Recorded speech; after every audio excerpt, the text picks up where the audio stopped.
For the safety of your smile, use Pepsodent twice a day. See your dentist twice a year.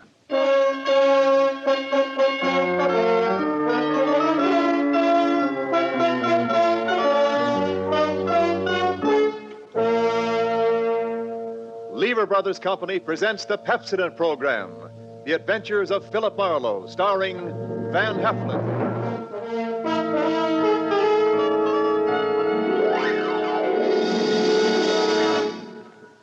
Pepsodent presents Philip Marlowe, Hollywood's famous private detective created by Raymond Chandler. Philip Marlowe, tough, cynical private eye of Murder My Sweet, the sardonic, case-hardened detective of The Brasher Doubloon, The Lady in the Lake, and The Big Sleep.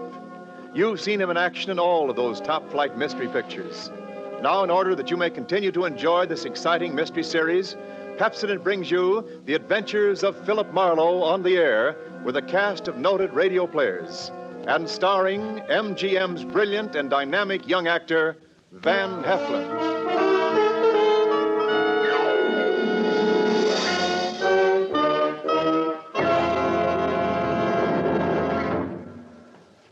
Now, families all over America have named their favorite toothpaste.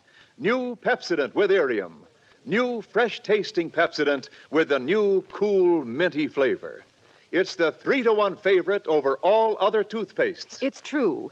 With families all over America, new Pepsodent is the favorite 3-to-1. Families from coast to coast recently compared new Pepsodent with other toothpastes at home. They preferred new Pepsodent by an overwhelming average of 3-to-1 over all other brands they tried. These families, 3-to-1, said new Pepsodent tastes better, makes breath cleaner, makes teeth brighter. Yes, families 3-to-1 say new Pepsodent tastes better, makes breath cleaner, makes teeth brighter. Get new Pepsodent toothpaste for your family right away.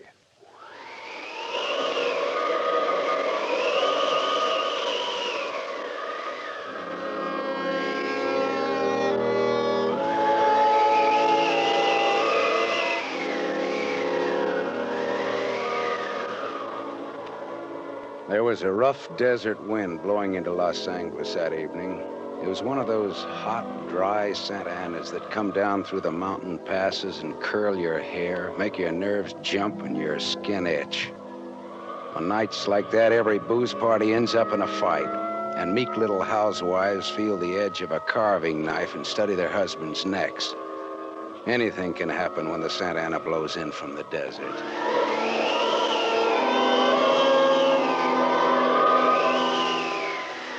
I closed up my office early. I got tired of reading Philip Marlowe, private investigator, backwards on the ground glass of my office door. So I opened the door and closed it from the outside and locked it and went out to get a beer before I went up to my apartment.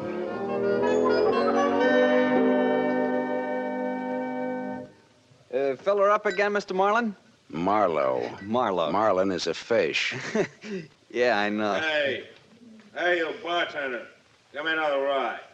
Drunk again. What'd you expect in this business? Autograph hounds? Make it snappy, you hear? Be right with you, sport. I gotta draw this man a beer. Crying out loud, these stumble bums who come in here. You got another customer, Bacchus? Hey, Bud.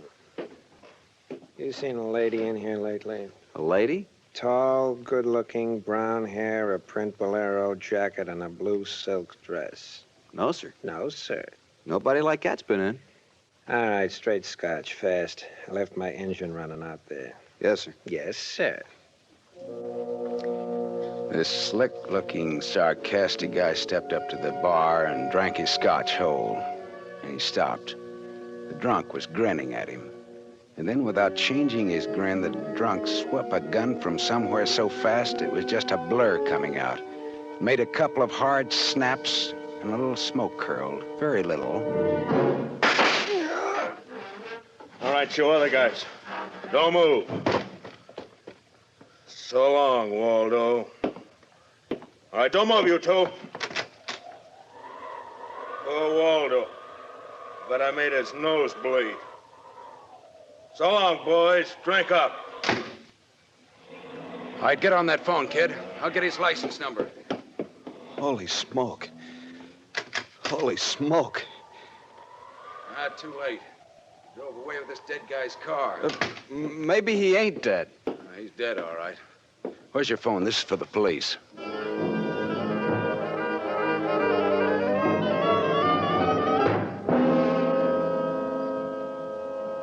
The prowl car boys were there in about 5 minutes. Waldo was out of business, all right, and nothing in his pockets told who he was, but he had about $700 on him. I told the cops what I knew, including about Waldo's tall, brown-haired, pretty girl in the bolero jacket. It was about 9 o'clock when I stepped out of the elevator in my apartment house and almost walked right into a tall, brown-haired, pretty girl in a bolero jacket, waiting for the elevator on my floor. Oh, excuse me. Just a minute, lady. I said excuse me. I'm in a hurry. Now, if you'll be good enough to Look, step you better out of... not go outside in those clothes. Just what do you mean by telling me what? This isn't a make. You're in trouble. Trouble? Yeah, the cops are looking for you in those clothes. But I haven't done anything that... I'm in room 41 across the hall now. I never collected an etching in my life. All right, I'll go with you. I'll go. I got to my room and rustled up some scotch and soda and brought the girl her glass. She had a small automatic in her hand. It jumped up at me, and her eyes were full of panic. I put down both glasses on the table slowly so that I wouldn't be misunderstood. Look, sister, maybe this wind has got you crazy, too. Don't move. Be careful, don't move. A man just got shot in a bar down the street. Before he got it, he'd been asking about a tall, pretty girl with a bolero jacket, like yours. What did he look like, this man? Tall, 5'11", slim, dark brown eyes with a lot of glitter, dark suit, white handkerchief in the breast pocket. And he must have seen you earlier tonight to know how you were dressed. Am I getting anywhere? He used to be my chauffeur. You had an appointment with him, didn't you? Why? Listen, he asked for you, didn't he? Yes, I had an appointment with him. He'd stolen something from me when he left 3 days ago. I was going to buy it back from him. Why didn't you tell the police? I couldn't tell them. It was valuable, wasn't it? Valuable enough for Waldo to steal? $15,000. Oh, it's peanuts. But it wasn't the value. It meant something to me. The man I love gave it to me, and now he's dead. He was a flyer shot down over Germany. I'll go back and tell my husband that. He probably hired you. He did? Well, how much is he paying me? And, where is this husband of yours? He's at a meeting. This late at night? He's a very important man. He's a hydroelectric engineer. I'll have you know that my husband is one of... Skip it. I'll take him out to lunch sometime and have him tell me himself. And about Waldo, whatever he had on you is dead stock now, like Waldo himself. You mean he's dead? Waldo is dead? Yes, sister, he's dead. Dead. Lady, he is dead. Oh. I scream and I'll give you 2 black eyes. I'm not going to scream. Who would that be? There's a dressing room behind that door. Hide there. I don't... Now, don't argue with me. Do it. Right, all right.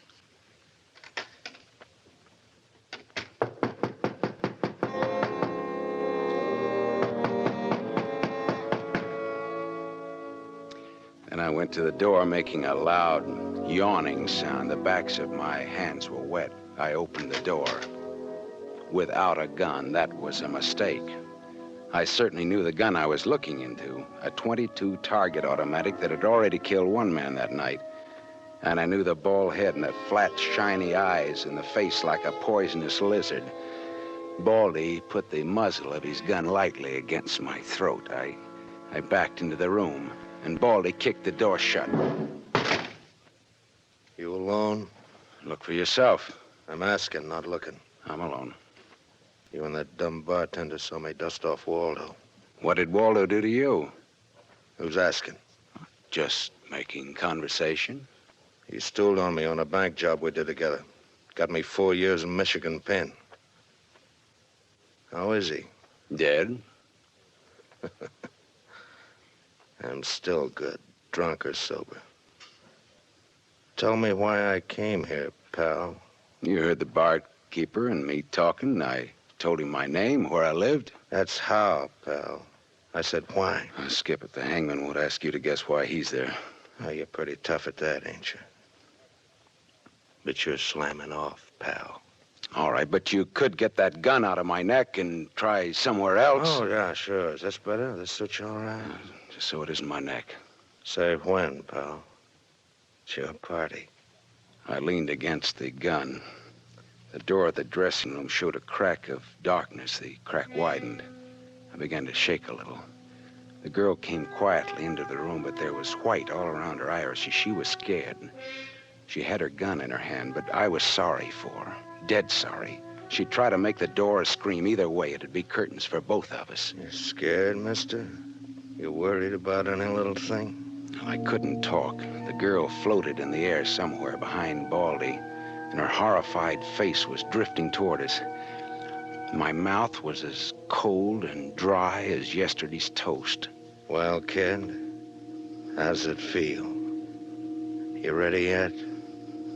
Go on, say the word. Well, don't take all night about it if you're gonna do something about it. Why not, pal? I like this. Suppose I yell. Go ahead, yell. Go ahead. Put up your hands! Hey, look!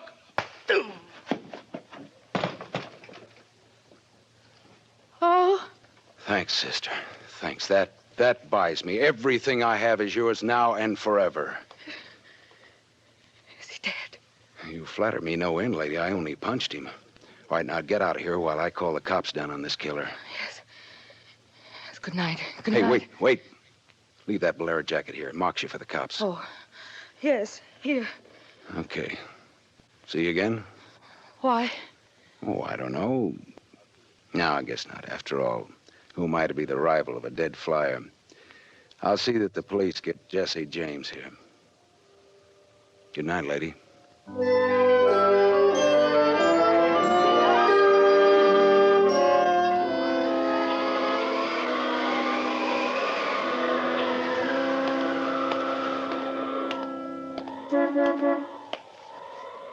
Yeah? You mean me? Yes, please. Oh, you. Again, huh? Get in. I must talk to you. You want to know what happened at headquarters, huh? Yes. Well, I went down there with the law and gave them the story. I left you out of it. Oh, thank you. You saved my life, so no one knows a thing about you. Well, incidentally, neither do I. Well, my name is Mrs. Frank Bosserly. 212 Fremont Place, Olympia 24596. Is that what you want? I guess so. Well, there it is. Now, why did you really come back? I wanted my pearls. Pearls? Yes. Pearls, too, huh? All right. Tell me about the pearls. We've had a murder and a beautiful mystery woman and a sadistic killer and a heroic rescue. Now we will have pearls. I was to buy them back from the man called Waldo. Well, I saw everything that came out of his pockets, and there weren't any pearls. Could they be hidden in his apartment? It's possible. Waldo lived on the same floor you do in this apartment house. And why didn't I know him, at least by sight? He moved in last week. He managed to get a sublet. Oh, great, a sort of an amateur magician on the side, huh? It's getting rather late. Yeah. What about your husband this hot, mysterious night? He's still at his meeting. Well, you could have brought him along. You could have sat in the back seat working out a problem in hydroelectrics while... While what?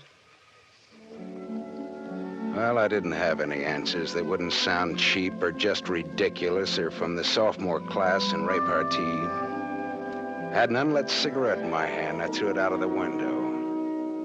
I took a hold of her and kissed her. She sat very still. I was shaking when I let go of her. Her voice trembled a little when she spoke. I meant you to do that. I wasn't always that way. Only since Johnny Dalmas was killed in the war. He gave me those pearls.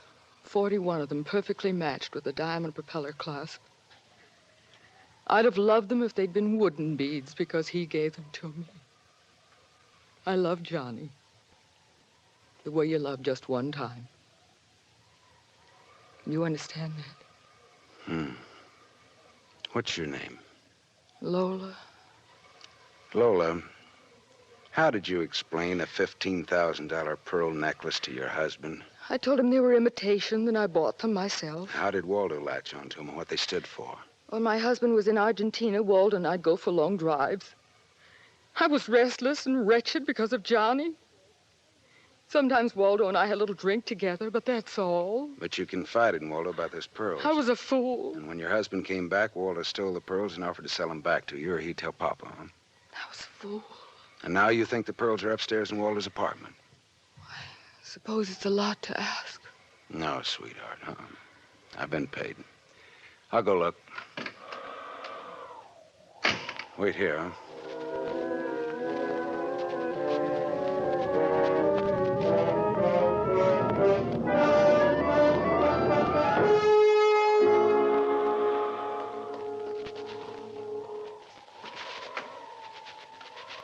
Was the gun long, Lola? No. Well? No. No pearls? No pearls. Oh. There was a man in Waldo's room. A man? Who? You know a man named Leon Balsanos? Not by name. I don't know. Mexican, South American, about 45, small, iron gray hair, very neat, fawn-colored suit, wine-colored tie. No, I don't think I know such a man. Is he the one in Waldo's room? Yeah. What does he have to say? Very little. In fact, nothing. He's dead.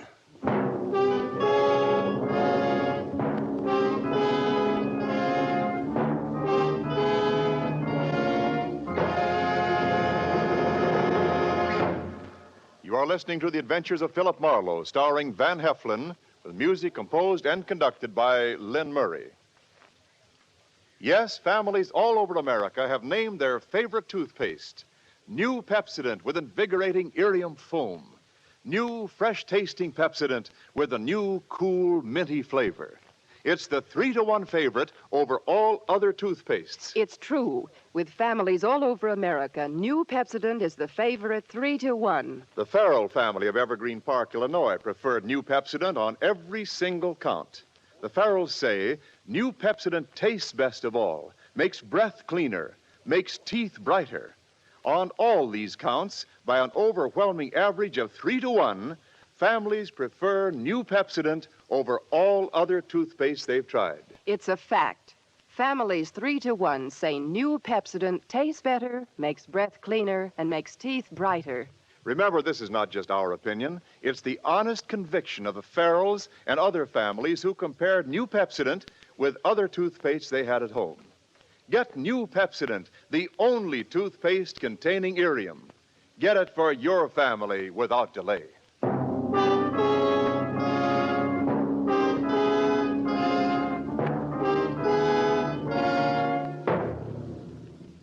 We continue with The Adventures of Philip Marlowe, created by Raymond Chandler and starring Van Heflin, who appears by arrangement with Metro-Goldwyn-Mayer, producers of the Technicolor musical Fiesta, starring Esther Williams.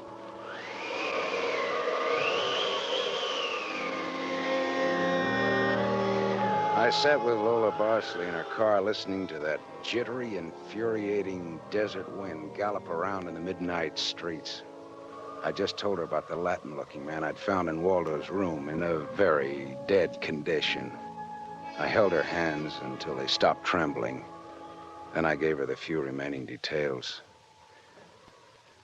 He had a gun in a shoulder holster, but someone had strangled him before he could use it. Someone? Waldo? Maybe. You see that convertible coupe 2 cars ahead of us? It's been there for hours. It was there before I parked here to wait for you.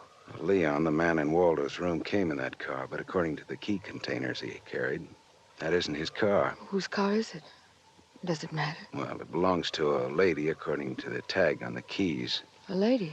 Well, anyway, a woman, if you're going to split hairs. Eugenie Kolchenko. In West Los Angeles? Never heard of her. Uh-huh. All right, well, you go home now, huh? What are you going to do? Drive that flossy convertible around, wave at my friends, impress people. You run along now. Me, I've got another date.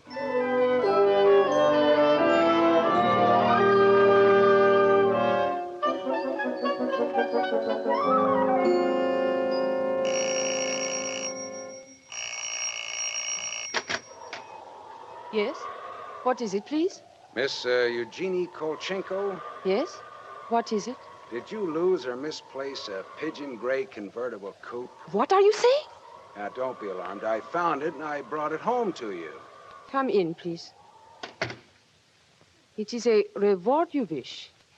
Shall we say... Snap out of it, Dragon Lady. Who was he? Who was who? The little guy, Leon. You loaned your car to. He's dead. Who was he? Oh, no, no. Oh, yes, yes. Eugenie. Darling, come here, please. What's the matter, honey? Who is this man? I came about Miss Kolchenko's car. What about her car? The gentleman who borrowed it couldn't return it on account of he isn't alive. He's dead. Darling, he's dead. Well, that's putting it more bluntly, of course. Dead, huh? Completely. Who are you? Philip Marlowe, private investigator.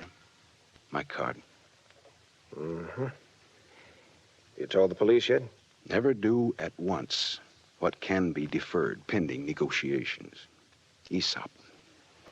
I might negotiate. Oh, peachy. What do you know, Marlowe? A man named Waldo was shot in a bar tonight. I happened to have the inside as to who he was, and when I visited his apartment tonight, I found this Leo Balsanos dead. He wouldn't have had $500 in 20s on him, would he? No, but this Waldo had over $700 on him when he was killed at that cocktail bar, mostly in 20s. Hmm. Is there a basis there for negotiations yet? Very well, Marlowe. I'm a married man. There were certain unpaid bills for some stuff Miss Kolchenko here had charged to my account. But you told me I might charge to your account. All right, so I wasn't very bright. That might be the understatement of the decade, but go on. I had the unpaid bills safely in my briefcase. Somehow this Waldo had a chance to steal the briefcase.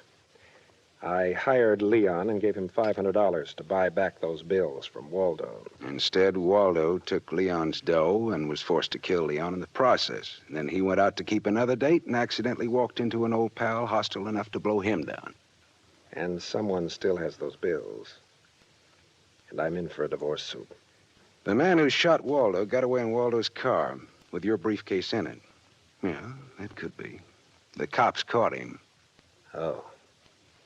And the police have the briefcase. Maybe. But the police are interested in solving crime, not in tossing mud for the benefit of sensation eaters. Look, I've got a friend or two at headquarters. Let me see what I can do. It's worth $500 to me. Well, then that's what it'll cost you. Well, good luck. And, thank you, Mr. Marlowe. Philip Marlowe, remember? My name is Frank Barcelay. Barcelay. Oh? What does that mean?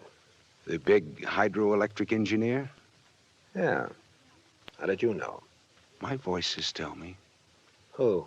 Darling, this man is manifestly insane. It's the heat, Miss Kolchenko. It's the Santa Ana. It's the desert wind. May I use your telephone?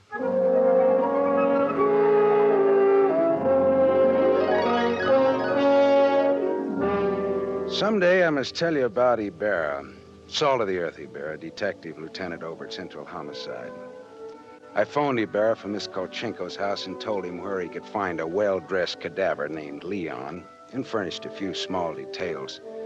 I gave Ibarra time to check my tip, and then I went down to see the good lieutenant and told him why I'd been up in Waldo's room, only to find Leon instead of a certain lady's string of pearls.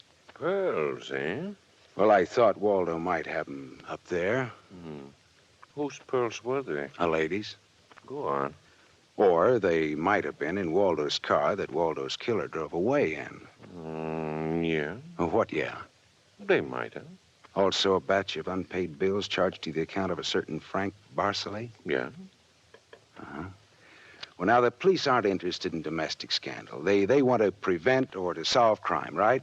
So? So I've got $500 for the police fund if those pearls and those bills are returned to their rightful owners. Quit your kidding. No, it's a valuable necklace. Yeah?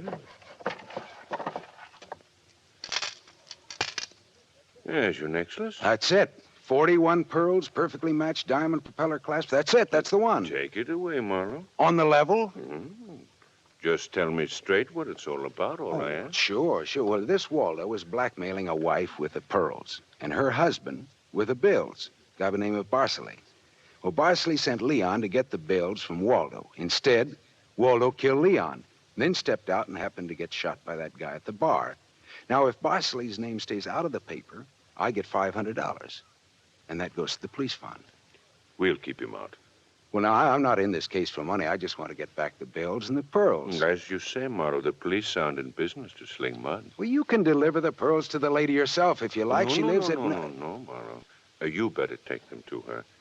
You see, except for the diamond propeller clasp on them, they're phony. Phony, but... All but the clasp, Marlowe. All but the clasp. Well,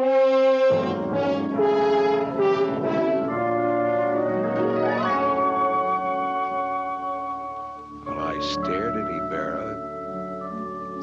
So the flyer, Johnny Dalmas, the great lover, had given Lola a string of fake pearls. Well, I didn't know how to tell her, but I called her up and told her to meet me at the Beachcombers at 2. I was going to slip her the bad news slowly. I'm glad you asked me to meet you here, Mr. Marlowe. See, I had to have someone to talk to. Go ahead. Go ahead, talk. I'm listening. Now, Mr. Marlowe, now more than ever, I must have those pearls. Why? Money trouble? Oh, no. It's just that everything's gone wrong. And this morning, my husband told me we're to separate. Oh, I'm sorry, Lola. But if I had Johnny's pearls, it would be a link with the past and with Johnny. And all he meant to me. It's how a woman feels, Mr. Marlowe. I wouldn't blame you for not understanding. Well, maybe I do, though. So please, Mr. Marlowe, please, you'll try to find my pearls. Lola, look, Even if it isn't all of them. Any part of them. Any single smallest one of them. It'll be Johnny's. Look, will you meet me here again around 4 o'clock? I'll be here. Okay, I'll see what I can do.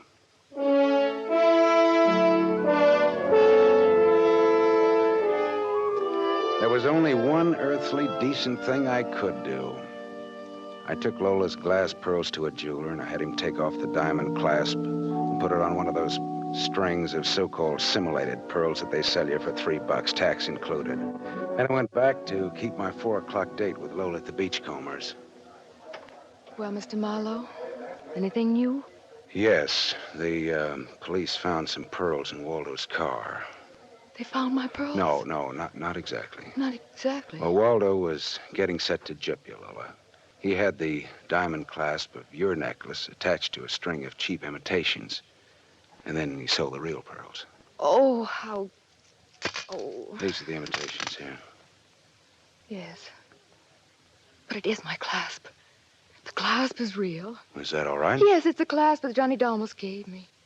Of course it's all right. Oh, that's swell. And thank you so much, Mr. Marlowe. Forget it. I won't. Not ever. Well, is this goodbye? Yeah, I think so. You'll never get over Johnny Dalmas, Lola. If anybody ever bothers you again, though, well, let me know. Name's Philip Marlowe.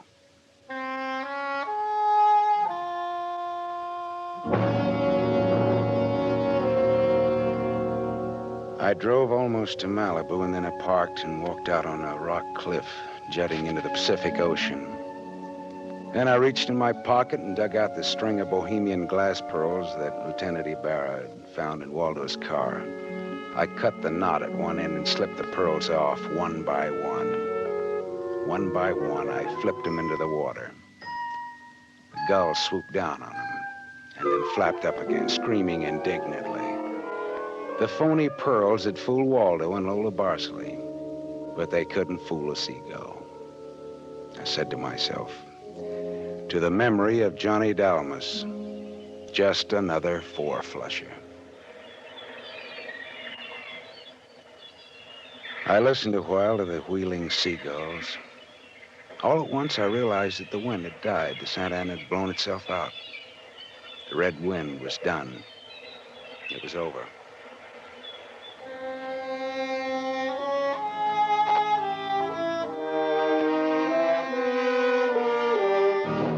You have just heard Van Heflin starring in the first of a new mystery series, Raymond Chandler's The Adventures of Philip Marlowe, brought to you by the Lever Brothers Company, makers of Pepsodent. Have you tasted the new Pepsodent toothpaste? Its lingering, minty flavor is so fresh and inviting, families prefer it by an overwhelming average of 3 to 1 over all other toothpastes in a recent nationwide test. They said new Pepsodent tastes better, makes breath cleaner, and makes teeth brighter. Remember, new Pepsodent gives you more invigorating irium foam. It sweeps dulling film away. No wonder it's the 3-to-1 favorite with families all over America. Get new Pepsodent with irium for your family right away. Tonight's story on the adventure of Philip Marlowe was based on Red Wind, written by Raymond Chandler, creator of Philip Marlowe, the screen's most famous private detective. It was adapted for radio by Milton Geiger. Heard with Van Heflin was Lorene Tuttle as Lola Barceley. And this is Wendell Niles inviting you to listen again next week at this same time to another exciting story on the adventures of Philip Marlowe, starring Van Heflin with a distinguished cast. This is NBC, the national broadcasting company.